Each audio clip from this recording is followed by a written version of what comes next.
Hello guys, welcome back to another video of my YouTube channel MD Masoom YT. तो आज का video काफ़ी amazing होने वाला है, इसीलिए जो भी नए दर्शक आए हुए, जो नए बच्चे देख रहे हैं, उस वीडियो को लाइक और चैनल को सब्सक्राइब कर लें। मैं बताता हूँ आज क्या इंटरेस्टिंग होने वाला है, क्योंकि आपका जो सेट 1 जो था उसमें मैं ऑब्जेक्टिव क्वेश्चन जो 15 मार्क्स के आने वाले वो करवा दिया था। आज मैं सेक्शन बी उसी का, जिसमें आपको रिटेन एग्ज़ाम होगा ना, जो टर्म 2 का जो टाइम होता है आप लोग का 130 आवर्स का, वही उसी में जो आपको टर्म 2 में लिखना रहता है वो सारे क्वेश्चंस को आज मैं करवाने वाला हूँ, जिसमें सेक्शन बी और सेक्शन सी और सेक्शन डी में डिवाइडेड रहते हैं। ठीक है, उन्हीं को मैं बताने वाला हूँ। तो चलिए वीडियो को शुरू करते हैं। देखो यहाँ से सेक्शन बी में क्वेश्चन नंबर 17 क्या कहता है, क्योंकि इसमें टोटल 16 क्वेश्चन थे सेट 1 में। आप वीडियो को चेकआउट कर लेना, लिंक मैं डाल दूंगा। ठीक है, चलो देखो क्या कहता है सेक्शन बी में कि महिला अधिकार क्या है, व्हाट इज़ वुमेन राइट्स, यानी महिलाओं के लिए अधिकार क्या कहलाता है। तो इसका आंसर क्या हो, क्योंकि ये आपको 1 मार्क्स में लिखना है। ठीक है, मतलब 2 मार्क्स 1 मार्क्स के लिए आता है, एक वर्ड में या एक लाइन में आंसर देना है। तो देखो क्या कहता है आंसर, महिलाओं या बालिकाओं के हित में दिए गया अधिकार को क्या कहते हैं, वुमेन राइट्स या फिर महिला अधिकार कहा जाता है। महिलाओं और बालिकाओं यानी लड़कियों के लिए और जो औरतें होती हैं उनके लिए जो अधिकार दिया जाता है, उनके लिए जो कानून है, उनके लिए जो राइट्स है, उन्हीं को क्या कहेंगे, महिला अधिकार कहा जाता है। ये था क्वेश्चन नंबर 17 का आंसर। नेक्स्ट क्वेश्चन नंबर 18 के बारे में पढ़ते हैं, जो आप पढ़ रहे हैं सब्जेक्ट उसी से रिलेटेड क्वेश्चन है कि व्हाट इज़ हॉस्पिटैलिटी, यानी आतिथ्य क्या है। हॉस्पिटैलिटी का हिंदी में क्या कहते हैं, आतिथ्य कहा जाता है। ठीक है, इस बात को याद रखिएगा। तो हॉस्पिटैलिटी क्या कहते हैं, किसको, अतिथि सेवा ही हॉस्पिटैलिटी होती है। सिंपल एक वर्ड में अतिथि की सेवा करना, मेहमान नवाजी करना क्या कहलाता है, हॉस्पिटैलिटी कहलाता है। आगे बढ़ते हैं, क्वेश्चन नंबर 19, टेलीफोनिक सेक्शन क्या है, व्हाट इज टेलीफोनिक सेक्शन। ठीक है, तो इसका आंसर क्या होगा, संचार करने का एक माध्यम को क्या कहते हैं हम लोग, टेलीफोनिक सेक्शन। जहाँ पे ये बूथ होते हैं ना, टेलीफोन के बूथ, वहाँ से आदमी कहीं भी जगह, कोई भी जगह कुछ सिक्का पहले डाल के होता था ना, एक ऐसे बूथ बनाया रहता था, वहाँ पे कॉल सेंटर होता था, आदमी आके वहाँ से कॉल करता था। तो ये था आपका क्या, टेलीफोनिक सेक्शन, यानी कम्युनिकेशन करने का एक सिस्टम है, इसी को टेलीफोनिक सेक्शन कहा जाता है। उसके बाद 20 नंबर में क्या कह रहा है, व्हाट इज रिजर्वेशन, यानी कि आरक्षण क्या है। हिंदी में रिजर्वेशन को क्या कहते हैं, आरक्षण। आरक्षण के बारे में क्या समझते हैं, ये पूछेगा इसे भी। तो किसी जगह या संस्था में अपनी जगह को सुरक्षित करना, कोई भी प्लेस हो जहाँ पे आप जाते हैं या फिर कोई चीज़ में भाग लगाना चाहते हैं, तो उसमें से आपको जाने से पहले ना आपको रिजर्वेशन कराना हो। जैसे ट्रेन ही बुकिंग है, मान लीजिए ट्रेन आप में जाते हो, कहीं दूसरी जगह यात्रा कर रहे हो, पर्यटन कर रहे हो, तो आपको पहले रिजर्वेशन कराना होता है ट्रेन का, कि नहीं हम इस सीट नंबर में बैठेंगे, आपको सीट नंबर डाल देता है, बोगी नंबर देता है।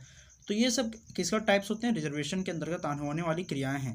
तो इस बात को याद रखिएगा। ठीक है, क्वेश्चन नंबर 21 क्या कहता है, व्हाट इज स्टार होटल, यानी सितारा होटल क्या है, ये पूछा है। देखो सितारा होटल किसको कहते हैं, इस बात को समझ लो। सितारा होटल क्या है, एक ऐसा होटल जिसमें ग्राहकों के लिए हर तरह की सुविधा हो। मैक्सिमम जो ग्राहक अपने से एक्सपेक्ट करते हैं उस होटल में जाने के बाद कि मुझे ये चीज़ें मिलनी चाहिए, अगर वो उस होटल में मौजूद है तो कह सकते हैं this type of hotel can be said as stars hotel, यानी सितारा होटल। अब इसके लिए स्पेशल वीडियो अभी मतलब कल सुबह तक मैं डाल दूंगा, क्योंकि मैं होटल्स के जितने हैं ना, जितने टाइप, वो इंग्लिश में रहेगा लेकिन घबराना नहीं है, होटल्स के जितने टाइप है सारा कुछ एकदम डिटेल में समझा दूंगा। ठीक है, कितने तरह के होटल होते हैं, कौन सा होटल क्या काम आता है, जिसमें कि आप लोग को सारा मोटेल पढ़ना रहेगा, फ्लोटेल पढ़ना रहेगा। ठीक है, या 5 स्टार 7 स्टार, इस तरह के सारे होटल्स पढ़ने होंगे आपको वहाँ पे। 7 स्टार तो दुबई में ही जानते हैं, ठीक है ना। तो ये होटल किसका होता है, एक ऐसा होटल जिसमें ग्राहकों के लिए सभी तरह की सुविधाएं मौजूद हो, उसे सितारा होटल कहा जाता है। ठीक है, क्वेश्चन नंबर 22 कहता है अंतर्राष्ट्रीय हवाई अड्डा या फिर अंतर्राष्ट्रीय हवाई यात्रा क्या है, व्हाट इज एयरलाइन मतलब टूरिज्म। ठीक है, यानी कहते हैं अंतर्राष्ट्रीय इंटरनेशनल हवाई यात्रा किसको कहते हैं, तो देशों के बीच की हवाई यात्रा, यानी कोई भी एक जगह से दूसरी जगह, प्लेस में नहीं कहते हैं यहाँ पे, कंट्री टू कंट्री। ठीक है, कंट्री टू कंट्री अगर कोई आदमी टूरिज्म कर रहा है तो उस तरह की यात्रा को क्या कहेंगे हम लोग, अंतर्राष्ट्रीय हवाई यात्रा। ठीक है, आई होप वीडियो समझ में आ रहा होगा, लाइक करते जाना। 23 में तरफ बढ़ते हैं। आगे क्वेश्चन में क्या कहता है, सबसे बड़ी यात्रा मार्ग कहाँ है, ये भारत का ही बात हो रहा है, ठीक। तो पूछ रहा सबसे बड़ी यात्रा मार्ग कहाँ है, नंदा देवी राजपाट यात्रा। तो ये मेन एग्जाम्पल, मतलब सही आंसर आपका हो जाएगा नंदा देवी राजजात यात्रा, ठीक है। ये एक जगह में सबसे बड़ी यात्रा होती है जहाँ पे बहुत सारे लोग टूरिज्म करते हैं, बहुत सारे लोग मिल के जाते हैं, ठीक है। नंदा देवी वाला इलाका में, इसको अच्छे से गूगल में मार लेना सर्च, बहुत ही अच्छा से डिटेल में आ जाएगा, ठीक है। क्योंकि 1 मार्क्स में कितना डिटेल पढ़ोगे इसमें।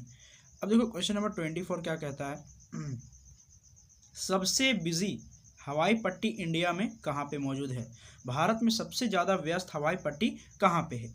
तो इसका आंसर क्या हो जाएगा, इंदिरा गांधी अंतर्राष्ट्रीय हवाई अड्डा न्यू दिल्ली में जो है। इंदिरा गांधी जी जो थी सबसे पहले वुमेन प्राइम मिनिस्टर थी, है ना, इंडिया की। तो उनके नाम पे रखा गया है इंदिरा गांधी अंतर्राष्ट्रीय हवाई अड्डा, जो कि न्यू दिल्ली में सिचुएटेड है, ठीक। आगे सेक्शन सी अब आ गया, ठीक है। इसको ध्यान से देखते जाना। अब सेक्शन सी जो है इसमें केवल आपको ये 2 मार्क्स का क्वेश्चन रहता है और आपको टोटल 4 क्वेश्चन को अटेम्प्ट करना होता है, इस बात को याद रखना। पहले मैं बता चुका हूँ सब डिटेल में। चलो देखो, हरित ऊर्जा के कितने प्रकार हैं ये पूछा है। ग्रीन एनर्जी जो होते हैं वो कितना टाइप्स के होते हैं, 3 टाइप्स के होते हैं, सौर ऊर्जा, जल ऊर्जा, पवन ऊर्जा और भूतापीय। इनमें से एक 4 को स्पेशली लिया जाता है क्योंकि जमीन के द्वारा हीट जो होता है ना उसको नापा जाता है। तो सौर ऊर्जा, जल ऊर्जा, पवन ऊर्जा, ये तीनों मेनली टाइप होते हैं, ठीक है। चलो यही लिखना था। उसके बाद क्वेश्चन नंबर 26 क्या कहता है, कहता ये है कि बताइए कि कचरे का अपघटन कितने तरह के होते हैं। तो कचरे का अपघटन यानी कि कचरों को सही जगह पे करना, उसको रिसाइकल करके बहुत सारे खाद उद बनाना, ये किस तरह इसको किया जाता है। ये 2 टाइप से किया जाता है, पहला जैव अपघटन और दूसरा अजैव अपघटन, ठीक है। एक बायो टाइप में किया जाता है और दूसरा अजैव वाला में किया जाता है, ठीक है। इसको कार्बनिक वाला में किया जाता है। तो ये इसका आंसर था क्वेश्चन नंबर 27। क्या कहता है 27, कहता ये है कि बताइए कि रिसाइकल क्या है, यानी व्हाट इज रिसाइकल। तो इसका आंसर क्या होगा, किसी भी प्रयोग की गई वस्तु या चीज को पुनः प्रयोग या पुनः चक्रण करना, यानी कोई भी आपका जो यूज हो चुका चीज है, यूज्ड, ठीक है, यूज्ड हो चुका चीज है, कोई भी चीज है, तो उसको फिर से उपयोग करना या उसको फिर से बना देना उसी जैसा। जैसे चेयर जो है मान लो टूट गया, तो उसको लेके जाते हैं जहाँ फैक्ट्रीज होते हैं वहाँ पे वो लोग लेके जाता है, जो कूड़ा कबाड़ी लेने वाला आता है, ठीक है, वो लोग लेके जाता है, वो लोग उसको फिर से रिसाइकल करके उस पॉलीथीन से, उस प्लास्टिक लेयर से फिर से नया तैयार किया जाता है कुर्सी को, ठीक है। तो ये इसी को रिसाइकल कहा जाता है। बहुत ईजी है, ज़्यादा दिक्कत वाला बात ही नहीं है इसमें। अब देखो क्वेश्चन नंबर 28 क्या कहता है, देखो एंटरप्रेन्योरशिप क्या है। एंटरप्रेन्योरशिप क्या है, यानी उद्यमिता, इसको हिंदी में उद्यमिता कहा जाता है। तो व्हाट इज एंटरप्रेन्योरशिप ये पूछा है, ठीक है। तो देखो क्या बोलता है, उद्यमिता यानी एंटरप्रेन्योरशिप क्या है, उद्यमिता या व्यवसाय है, एक तरह का बिजनेस है जो एक व्यक्ति जो किसी नई तरीके से व्यवसाय करता है उसे एंटरप्रेन्योरशिप कहा जाता है। यानी किसी बिजनेस को बिल्कुल नए आइडिया, नए सोच, नई पूंजी, नई तरह की क्षमता से अपने बिजनेस को बढ़ाना, आगे की ओर ले जाना और उसको एक जगह फिक्स करना, ये सब क्या कहलाता है, एंटरप्रेन्योरशिप कहलाता है, ठीक है। ज़्यादा टफ क्वेश्चन नहीं है, ईजीज रहते हैं, लेकिन देखो बस तुमको बनाने हैं, लिखना बहुत ही अच्छा से ये होता है। और ज़्यादा टफ आप लोग का सब्जेक्ट भी नहीं है टूरिज्म हॉस्पिटैलिटी, जितना आप सोचते हैं ना कि इसको हार्ड है, उतना हार्ड नहीं है बाबू, ठीक है। सेक्शन डी, इसमें से आपको केनी 1 का आंसर देना है। तो इसमें टोटल 3 क्वेश्चन हैं, उसमें आपको 1 ही का आंसर देना है, ठीक है, 2 क्वेश्चन सॉरी। तो ये देखो सेक्शन डी में अब आ गए हम लोग। तो सेक्शन डी यहाँ पे क्या देखने को मिलेगा वो देख लो जरा सा। सेक्शन डी में क्या पूछा है, एंटरप्रेन्योरशिप के रुकावट को संक्षिप्त में व्याख्या करें। संक्षिप्त का मतलब ज़्यादा लॉन्ग नहीं रह जाना है, 5 मार्क्स का 1 पेज भरना है, कम से कम 1.5 पेज। तो देखो उद्यमिता या एंटरप्रेन्योरशिप में आने वाले रुकावट के कुछ बिंदु निम्नलिखित है। यानी किसी भी तरह की उद्यमिता में क्या क्या रुकावटें आ सकती है जब आप एक नए एंटरप्रेनर हैं, आप जब उद्यमी हैं, जो आप किसी बिजनेस को शुरू करना चाह रहे हैं और उस समय आपको जो प्रॉब्लम्स फेस करने होते हैं उनको आपको यहाँ पे पॉइंट बाय पॉइंट लिखना है। सबसे पहला क्या आपको दिक्कत आ सकता है, व्यवसाय का चयन, यानी पहले सोचना पड़ेगा आपको, अगर एंटरप्रेन्योरशिप करना है आपको, सबसे पहले ये आपको जानना पड़ेगा कि हम कौन सा बिजनेस खोलना चाह रहे हैं। तो उसके लिए आपको क्या करना होगा, व्यवसाय का चयन, ठीक है।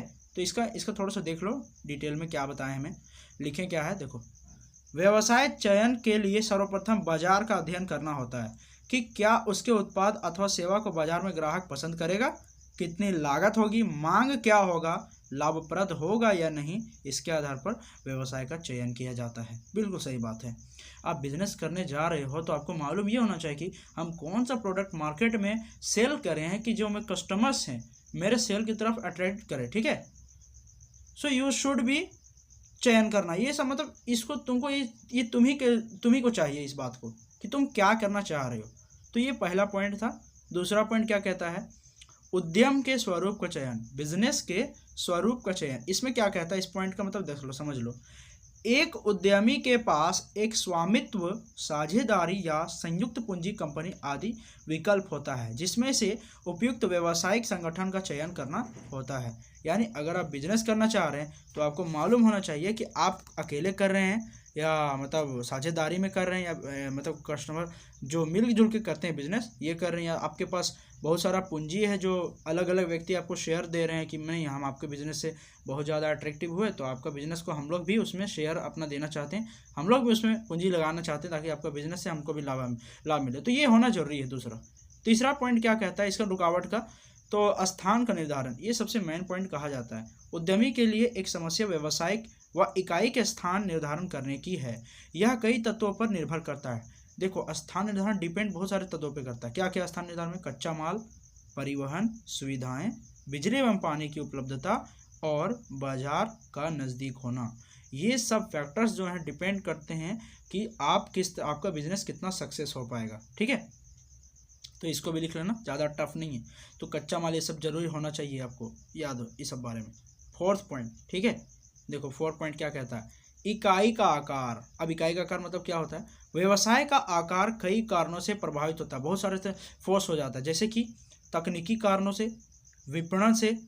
जब उद्यमी यह अनुभव करता है कि वह प्रस्तावित उत्पाद एवं सेवाओं को बाजार में बेच सकते हैं एवं पर्याप्त पूंजी जुटा सकते हैं, तभी वे अपनी गतिविधियों को बड़े पैमाने पर शुरू करता है। ये चीज़ मालूम होना चाहिए कि आपका जो बिजनेस है वो कितना ज़्यादा फैला सक रहे हैं, ठीक है। क्योंकि आपका जितना ज़्यादा माल आपका बिकने लगा, प्रोडक्ट जितना मार्केट में सेल होने लगेगा, तभी ना आपको मालूम होगा कि नहीं कस्टमर मुझसे मतलब सेंट्रिसिटी हो रहा है आपके साथ, केंद्रिता आपके ज़्यादा दे रहा है वो लोग। इसका मतलब आप उस प्रोडक्ट को और अच्छे तरीके से बेच सकते हो। तो इसको बेचने के लिए आपको इकाई का आकार मालूम होना चाहिए कि मेरा कितना ज़्यादा मतलब बाजार कैसा है। उद्यमी लोग ये भी अनुभव करते हैं कि उत्पाद जो है या सेवा जो है आकार में बाजार में बेचा जा सकता है कि नहीं, ठीक है। तो इस सब का होना जरूरी चीज़ है।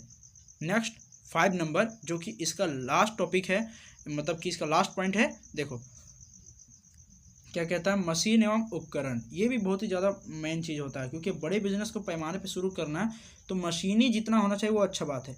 किसी भी नए उपकरण की प्रारंभ करने से पूर्व मशीन, उपकरणों एवं प्रक्रियाओं का चयन करना जरूरी है। कि आपका जो बिजनेस, मान लो आप बिस्कुट, अगर बिस्किट जो होता है उसका मार्केटिंग करना चाह रहे हैं तो आप क्या करेंगे, सबसे पहले उस तरह का मशीन, जितने भी तरह के जो अवेलेबल हैं बाज़ार में, जो इसको आराम से बहुत ही अच्छे तरीके से बना सकते हैं, तो उन्हीं को ना आप चयन कीजिएगा।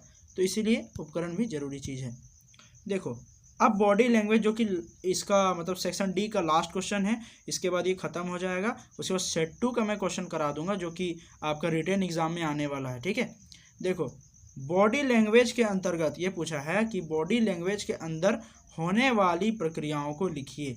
आप क्या करना, यहाँ पे मैंने शॉर्ट में लिख दिया है, 1 बाय 1 करके आपको थोड़ा थोड़ा डिफाइन करते चलना, ठीक है। यहाँ पे मैं नहीं लिखा हूँ लेकिन बता दूंगा मैं कैसे करना है। बॉडी लैंग्वेज के अंतर्गत होने वाली प्रक्रियाएं कौन कौन सी है। सबसे पहला प्रक्रिया है शारीरिक भाषा, चेहरे का भाव, संपर्क, आंखों का इशारा, हंसना, बैठने की मुद्रा, सीधा बैठना, अपने चेहरे को नहीं छुएं, अपना सर ऊंचा रखें, थोड़ा सा, ज़्यादा ऊंचा भी नहीं रखना है, अच्छा रवैया रखें, बेहतर व्यवहार। अगर आप इन पॉइंट्स को लिखते हैं, अब 1 बाय 1 कैसे लिखना वो समझ लो। शारीरिक भाषा मतलब आप जो बॉडी लैंग्वेज जिसको कहा जाता है मैन फैक्टर शारीरिक भाषा, किस चीज़ में आती है, आपका इशारा, आप किस तरह उनसे आँख मिला के बात करें, या आपका एक्सप्रेशन कैसा फेस का, जिससे वो आदमी प्रभावित होता है कि नहीं आपसे, ठीक है, उस पर आपका क्या असर होता है, ये सब शारीरिक भाषा के अंदर आते हैं। तो इसको लिख देना। चेहरे का भाव, यानी हमेशा जब बात करें बॉडी लैंग्वेज के समय, किसी से कम्युनिकेशन करें तो अपना चेहरे को एकदम बहुत ही अच्छा रखें, ठीक है, मतलब कि भाव अच्छा रखें, ये पूछता है। आंखों का कांटेक्ट होना, आंखों कांटेक्ट बिल्कुल खुशी झलकना चाहिए ताकि आदमी लगे कि आप उसकी बातों को गौर कर रहे हैं, ऐसा नहीं कि उसको आपको वैल्यू ही नहीं दे रहा है, ऐसा नहीं, उन लोगों को महसूस नहीं होना चाहिए। इशारा होना, हंसना मतलब थोड़ा मोड़ा, मुस्कुराना बहुत ही अच्छा बात है, ज़्यादा मुस्कुराना भी थोड़ा सा चुभता है आदमी को भी। बैठने की मुद्रा, एकदम बढ़िया से बैठिए, स्ट्रेट बैठिए, सीधा बैठना, ये भी बोलते हैं, ये बॉडी लैंग्वेज के अंदर होता है। जैसे इंटरव्यू में जाते हो तो इन सब का खास ख्याल रखा जाता है कि आप इंटरव्यू देने जा रहे हो तो आपको किस तरह बैठना है। अपने चेहरों को छुइए नहीं, अपना सर को थोड़ा सा ऊंचा रखिए, क्योंकि ज़्यादा झुका के रखने से ना आदमी को थोड़ा अजीब लगता है, जैसे ना अरे तुमको बोलना है जो बोल रहे, बहुत बड़ा वीआईपी है, ऐसा लगता है। क्योंकि जितना एक्शन थोड़ा मार के बैठोगे ना तो उसमें आदमी को अच्छा नहीं लगता है। तो ये इस बॉडी लैंग्वेज में अच्छा ही ये चीज़ है कि आप अपना सर को सही रखें, ठीक है। उसके बाद बेहतर रवैया अपनाएं, ये चीज़ है, बेहतर व्यवहार। और जो आप किसी के साथ अगर बात करें तो उनके साथ अच्छा व्यवहार से बात कीजिए। तो ये सभी बॉडी लैंग्वेज के अंतर्गत होने वाली प्रक्रिया हैं। इसको ऐसे भी लिख सकते हो, थोड़ा थोड़ा पॉइंट देख के लिख देना, थोड़ा थोड़ा डिफाइन कर देना, ठीक है। चलिए फिर मिलते हैं नेक्स्ट वीडियो में, तब तक के लिए बाय बाय, जय हिंद। वीडियो को लाइक और शेयर कर देना, ठीक है। चलो ठीक है, ओके, मिलते हैं।